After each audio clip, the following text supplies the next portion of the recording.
darah negeriku. Silahkan ambil minyakku, silahkan ambil sawitku, silahkan ambil semua kekayaanku. Ambil. This is your opportunity, my uncle. Hush, tawarkan semuanya. Saya nggak bilang yang ada di gambar saja. Sejak konferensi meja bundar, kita sudah menyerahkan diri kita ini pasrah bongkoan kepada asing, saudaraku. Pasrah bongkoan. Lanjut 67, habis semua. Lanjut berikutnya, semakin habis. Inilah dunia kita hari ini. Dan muncullah kelompok seperti ini akhir-akhir ini. Pemerintah melayani oligark. Apa sih oligark itu, Pak Agung? Segelintir kalangan yang memiliki material power, memiliki kekayaan besar, dan mereka menguasai sumber daya tadi. Pemerintah melayani mereka. Sedangkan rakyat gimana? Melongoh. Itu dimakan, itu diminum, padahal ini tanah kita, ini air kita. Ini yang terjadi. Bohongan Pak Agung, nggak begitulah. Mahfud MD pernah mengatakan, apa kata-kata Pak Mahfud MD tahun 2000? Saudaraku sekalian, 92% pilkada di negeri ini didanai oleh cukong. Oke.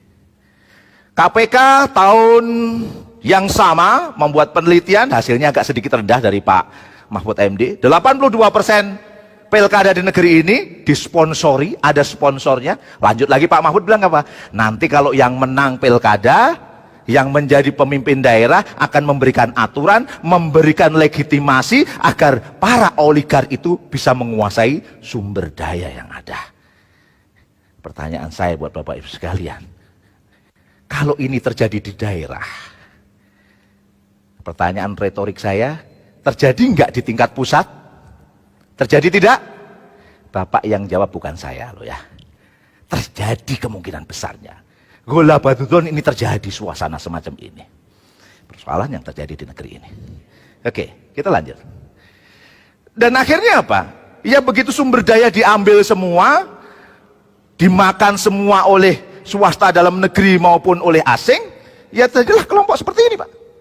Ada kelompok 1% dan ada kelompok yang disebut 99%. Kelompok elitis tadi yang menguasai sumber daya negeri ini kelompok 1%. Mereka kaya.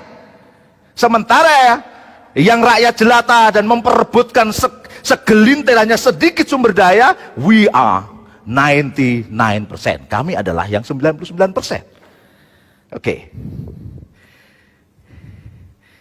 Bohongan Pak Agung. Sedikit saja kita buka.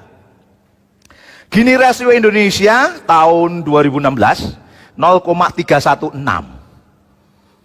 Itu angka yang sangat mengerikan sebenarnya. Kalau kita lebih lanjut lagi, mungkin dengan daftar kemiskinan gaya World Bank, $2 per hari bisa lebih banyak lagi. Tidak hanya 0,316, lebih dari itu, mungkin bisa 0,5. 0,5 itu dari skala 1 kira-kira 50%-nya itu masalah. Kalau kita bicara lahan, indeks rasio kepemilikan lahan kita itu 0,72. Maknanya apa Pak Agung? 1% orang itu menguasai 72% lahan. Ngeri tidak? Ngeri tidak Bapak Ibu? Yang di sono, yang dilewat online, ngeri tidak? Ngeri. Itu udah sama tuh. Oke. Ya. Luar biasa Pak ini. Kalau kita baca demikian adanya kelompok 1% itu. Aku mau ngomong apa kira-kira sekarang ini? Dan kenyataan ini.